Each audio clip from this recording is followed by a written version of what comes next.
conhecem desde o princípio do mundo, sendo percebido por meio das coisas que foram criadas.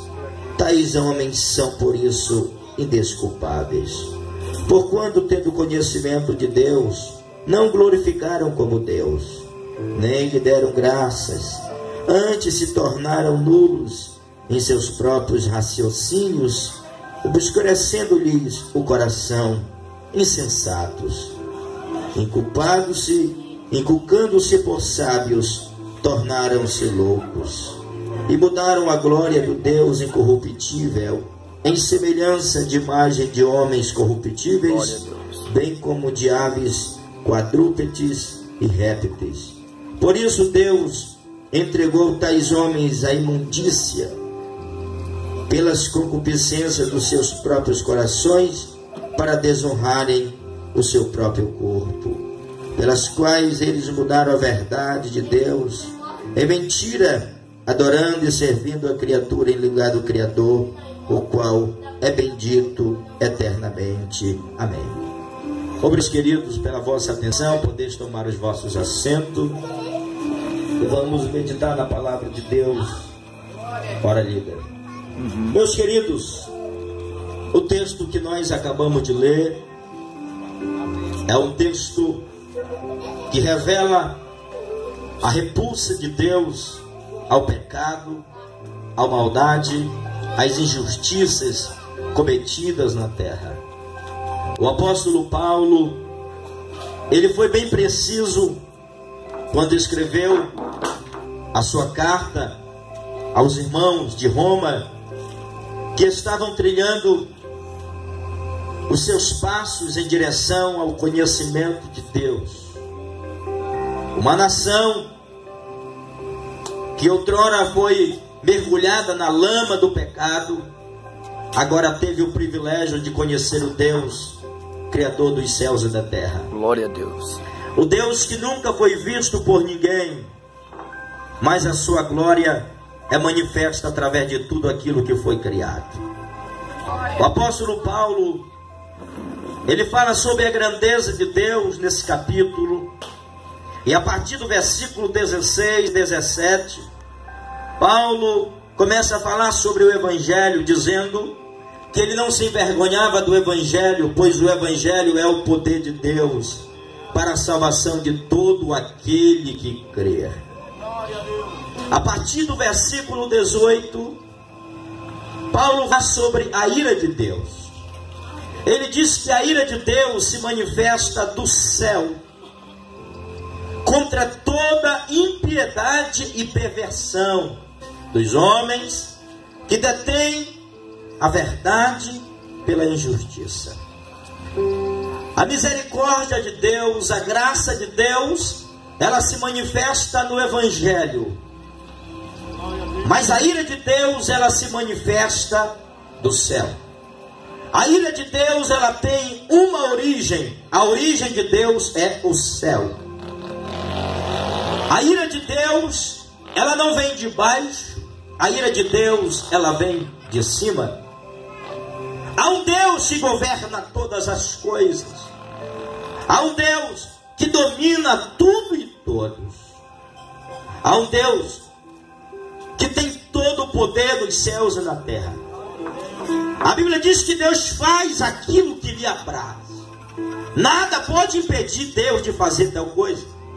Aquilo que Deus quer fazer, não há nenhum inteligente, não há nenhum homem importante, por mais intelectual que seja, ele não consegue impedir o que Deus quer fazer, porque Ele é Deus.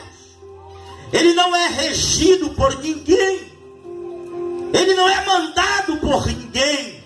Deus não é um ser habitolado como é um ser humano. Deus é livre para fazer, é livre para determinar.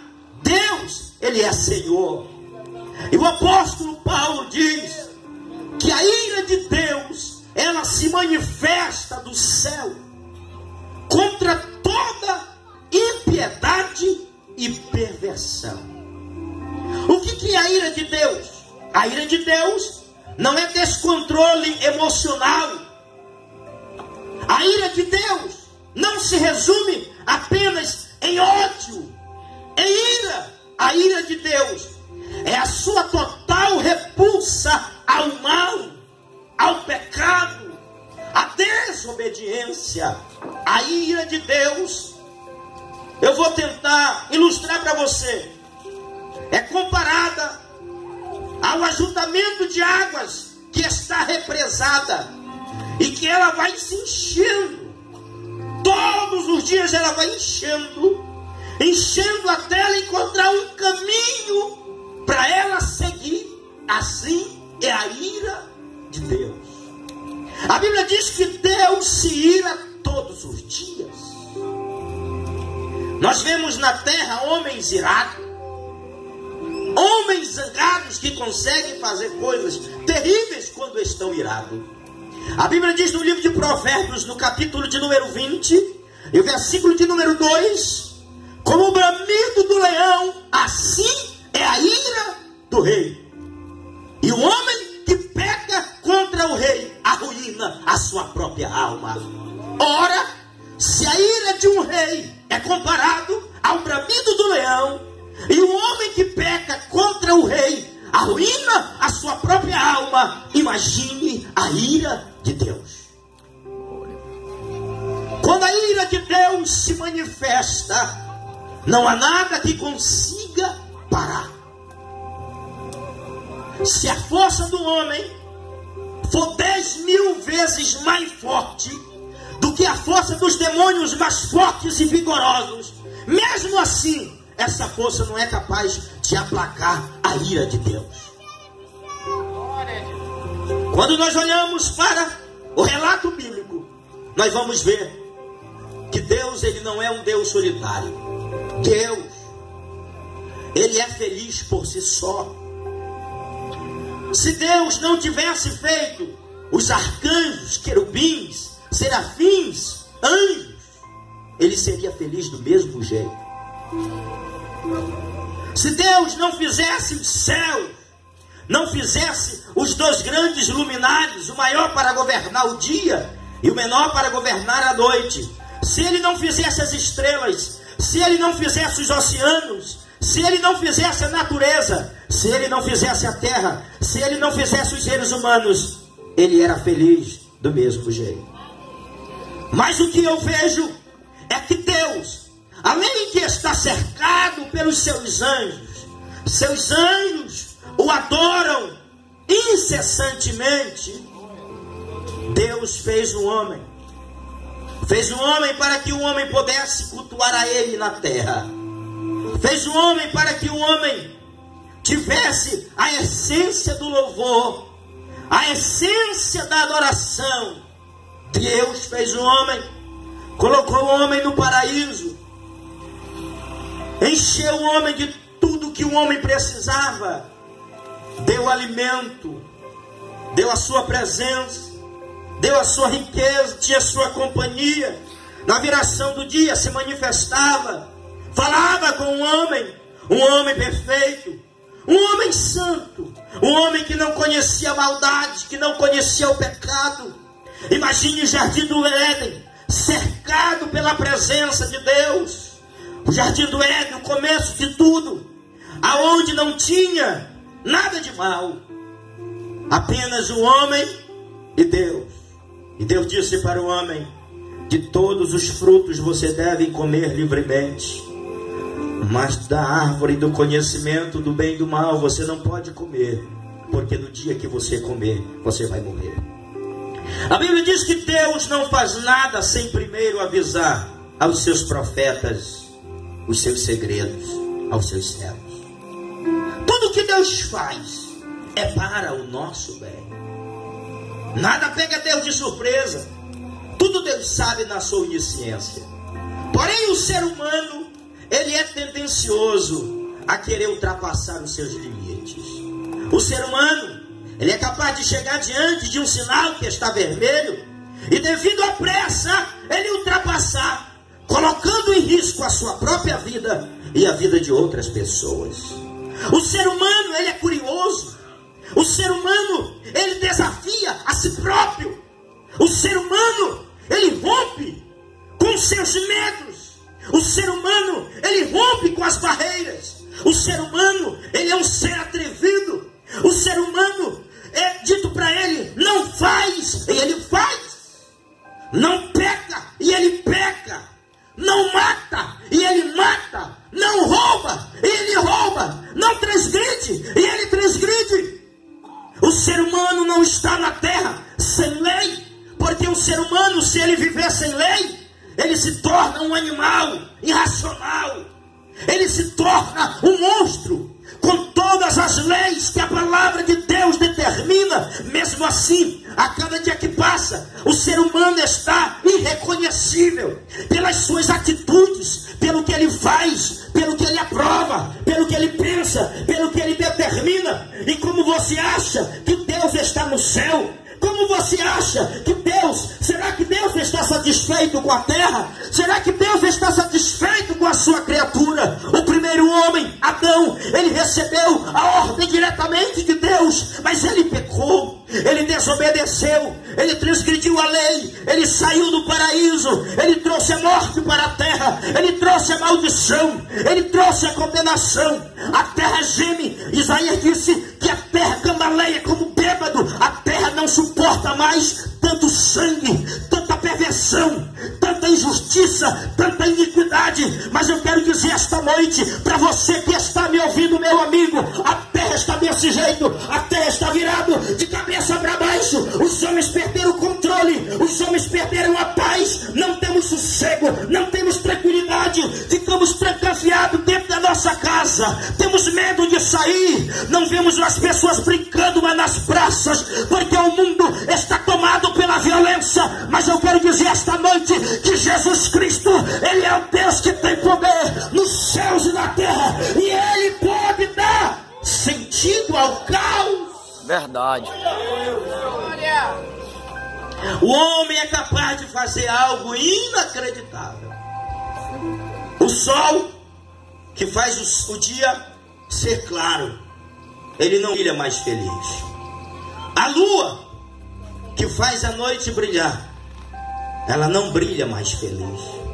Porque o mesmo sol, a mesma lua, os dois grandes comandantes que Deus fez, um para governar o dia e o outro para governar a noite, além dele ser instrumento de Deus para o homem, mesmo assim, o homem é atrevido para servir a criatura em vez de servir a Deus. Ele é capaz de servir ao diabo em vez de servir a Deus. A palavra deter, no original grego, como foi escrito no Novo Testamento, significa matar por afogamento. O homem detém a verdade. A maior ignorância do homem não é a falta de conhecimento de Deus. Não. Os seres humanos conhecem Deus. Você pode perceber que toda pessoa, ela é voltada a adorar algum tipo de divindade. Uns adoram Maomé, outros adoram Buda, outros adoram Allan Kardec, o pai dos espíritas. A pessoa morre e depois ela reencarna. Pode vir no macaco, pode vir no cachorro, pode vir no boi.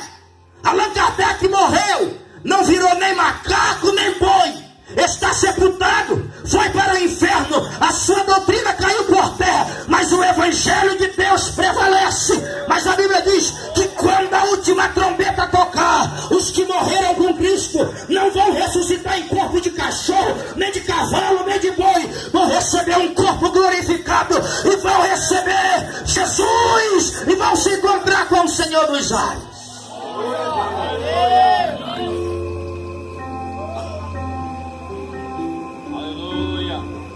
O homem, ele detém a verdade pela injustiça. Nós não aguentamos mais de tanta injustiça. Nós não aguentamos mais de tanta maldade. Sabe? Um bebê que acabou de nascer, poucas horas de nascido, quando a sua mãe pega seu bebê e diz assim: nasceu meu bebê, nasceu meu filho. Eu me atrevo a dizer que nasceu muito mais do que um bebê, nasceu um pecador.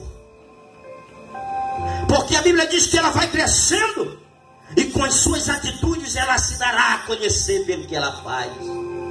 Ela vai crescendo e ela tem que ser podada, sim ou não? Ela tem que ser ensinada.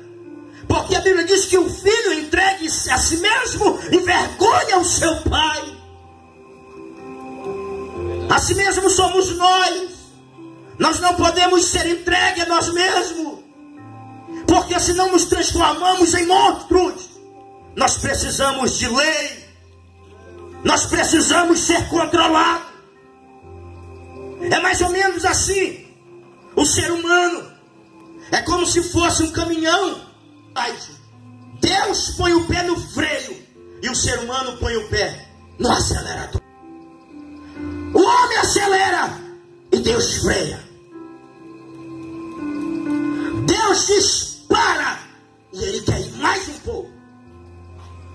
Deus diz recua e ele não quer recuar.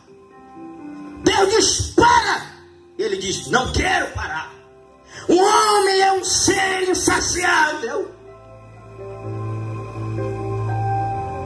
E o texto diz que a ira de Deus se manifesta desde os céus contra toda impiedade.